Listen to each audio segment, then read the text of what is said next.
La verdadera historia de Finnick Odair, uno de los personajes más queridos de los Juegos del Hambre y con un trágico pasado oscuro. Aquí analizaremos su historia, su personalidad y su legado. Yo soy Lau y bienvenidos a mi canal. Infancia y victoria en los Juegos del Hambre. No tenemos mucha información sobre la familia en la que creció Finnick, solo sabemos que nació en el Distrito 4, el cual está especializado en la industria pesquera, por lo que desde pequeño Finnick aprendió todas las habilidades relacionadas a dicha industria, como nadar, pescar, fabricar redes y ser un especialista en el uso del tridente. Además de todas estas habilidades, era descrito como un joven muy apuesto, alto y musculoso, con cabello rubio y ojos del color del océano. Con respecto a su personalidad, siempre se caracterizó por ser carismático y coqueto. Características que fueron un arma de doble filo para él al momento de ser cosechado como tributo para los 65º Juegos del Hambre, cuando tenía solo 14 años de edad. Veamos, Finnick era el participante más joven en sus juegos, por lo que sus chances de ganar eran pocas, hecho que se vio compensado por venir de un distrito que producía tributos profesionales, y aunque no sabemos si él se ofreció como voluntario o no, lo cierto es que nacer en el Distrito 4 aumenta bastante las probabilidades de sobrevivir en los Juegos del Hambre. Por cierto, yo no sé qué pensar con respecto a si fue voluntario o no, pues si bien es cierto que tenía características de tributo profesional, era demasiado joven para ofrecerse. Si hubiera sido el caso, creo que hubiera esperado un par de años más. Sin embargo, también sería raro en caso contrario, pues si Finnick en realidad fue seleccionado aleatoriamente en la cosecha, seguramente habría aparecido un profesional un poco mayor para reemplazarlo e ir a los juegos voluntariamente. Y también creo que nos dejaron con esta incógnita con un propósito, y era mostrarnos a Finnick como uno de los tributos más capacitados, pero que al mismo tiempo a la audiencia nos cayera bien, cosa que jamás sucedía con los profesionales. Supongo que nunca lo sabremos, pero ¿qué creen ustedes que sucedió? Volviendo al tema, tenemos que Finnick, con su atractivo físico y su encantadora personalidad, cautivó a todo el Capitolio desde el momento del desfile y la entrevista, por lo que su mentora, que era Max, le pudo conseguir patrocinadores sin mucho esfuerzo. Además, dado lo bien preparado físicamente que se encontraba Finnick, no tuvo que hacer mucho más allá de enseñarle algunas tácticas de supervivencia, que resultaron ser súper valiosas en la arena. Una vez iniciados los Juegos del Hambre, Finnick desafió todos los pronósticos y se empezó a destacar como posible finalista o incluso vencedor, pues para empezar no necesitaba de los patrocinadores para mantenerse bien alimentado, sino que él mismo conseguía su comida. Es por esto mismo, sumado a todas las razones anteriores, que pudo obtener el regalo de patrocinadores más costoso en la historia de los Juegos del Hambre, un tridente.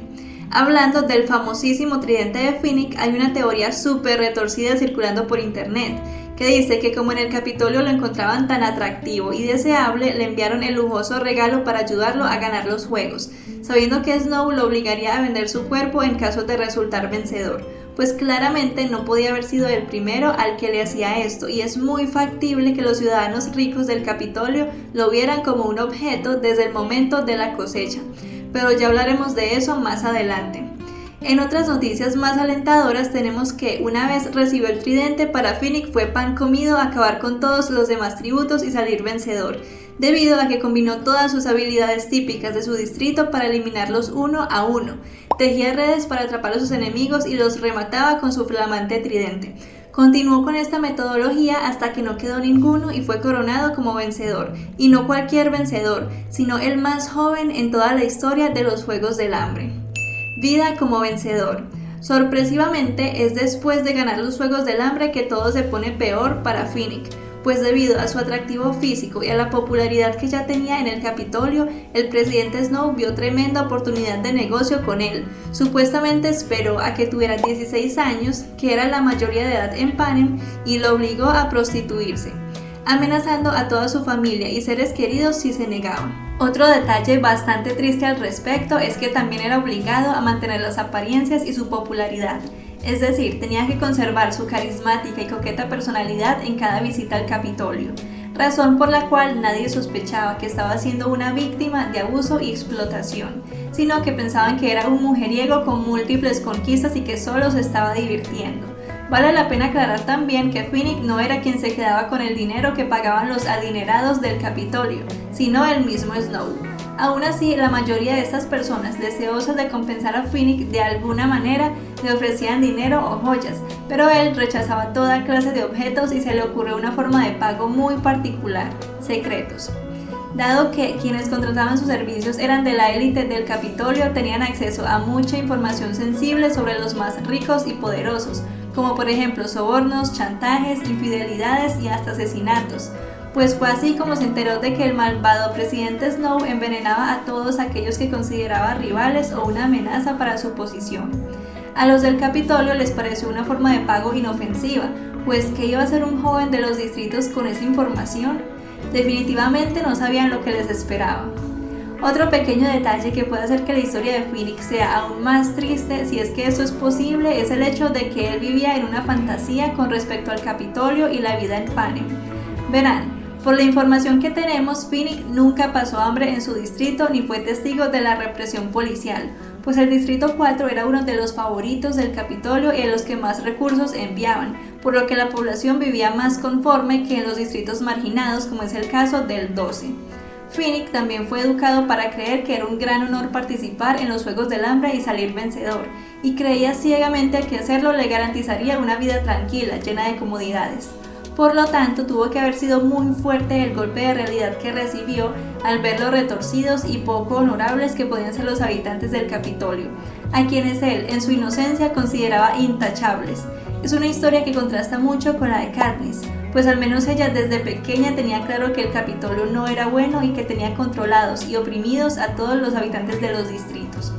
Sin embargo, y como no hay mal que por bien no venga, fueron todos esos abusos y ese golpe de realidad lo que sembraron en Phoenix las llamas de la rebelión que se materializaría varios años más tarde y de la que él sería una pieza central.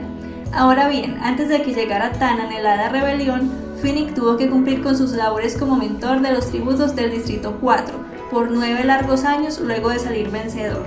Fue mientras cumplía con esta obligación que conoció al amor de su vida, Annie Cresta, quien fue seleccionada como tributo femenina del Distrito 4 en los 70º Juegos del Hambre.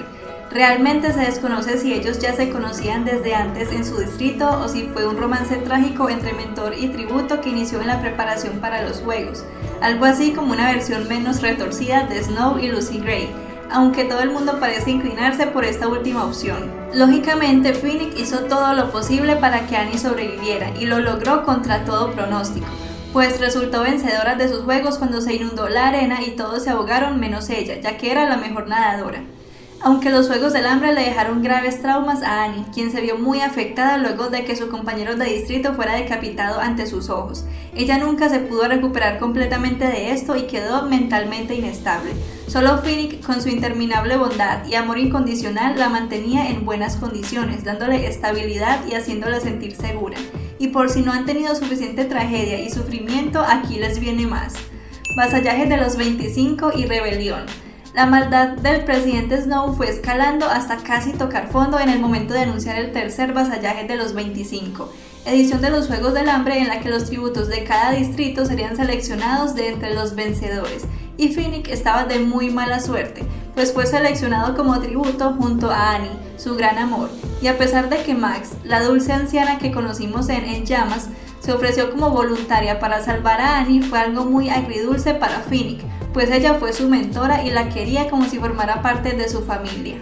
Es en la ceremonia de apertura que Phoenix conoce a la célebre Katniss Everdeen, pues se le acerca y coquetea en broma con ella, y Katniss inicialmente piensa que es engreído y superficial. A pesar de esto, los dos se van acercando poco a poco en las sesiones de entrenamiento, cuando Phoenix ayuda a Katniss con los nudos y empieza a intercambiar conocimientos con ella, dándole lecciones con el tridente a cambio de clases de tiro con arco. Aún así, la desconfianza de Katniss no disminuía, y menos cuando, ya estando en la arena, aparece Phoenix con el brazalete de Haymitch, y esta entendió que prácticamente estaba obligada a formar una alianza con él. Así pues, Phoenix, Max, Katniss y Peeta continuaron juntos, a pesar de que Katniss no confiaba en Phoenix y que él sospechaba que la relación de Katniss y Peeta era una farsa. Sin embargo, se fueron ganando la confianza el uno del otro en varios momentos clave, como cuando Peeta choca con el campo de fuerza, Phoenix le salva la vida y se da cuenta de que Katniss realmente lo ama, o cuando Max se sacrifica para que los demás puedan sobrevivir a la niebla venenosa, pues se pone de manifiesto el carácter noble y servicial de Finnick, así como su sensibilidad al llorar toda la noche por la muerte de Max. Se empieza a ganar también el respeto de Katniss con el asunto de los charlajos cuando se entera de Annie, ve que tienen un amor verdadero y que tal vez había juzgado mal a Finnick, pues podía tener a cualquier chica y él eligió a una mentalmente inestable de su mismo distrito.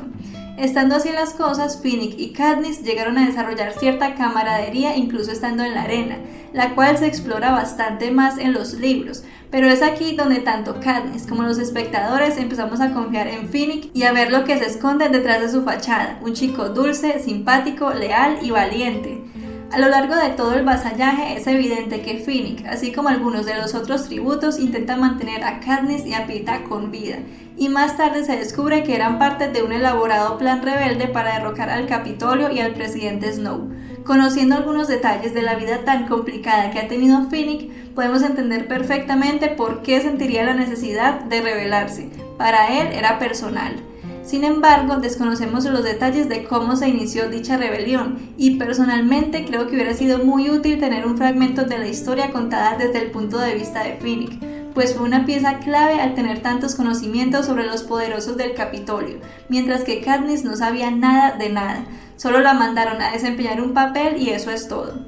Ahora bien, aunque tanto Finnick como Katniss fueron rescatados de la arena con este propósito, Annie Cresta, la novia de Finnick, fue secuestrada por el Capitolio en cuanto sospecharon del plan rebelde. Todo esto con el fin de manipularlo y desestabilizarlo, propósito que lograron en cierta medida.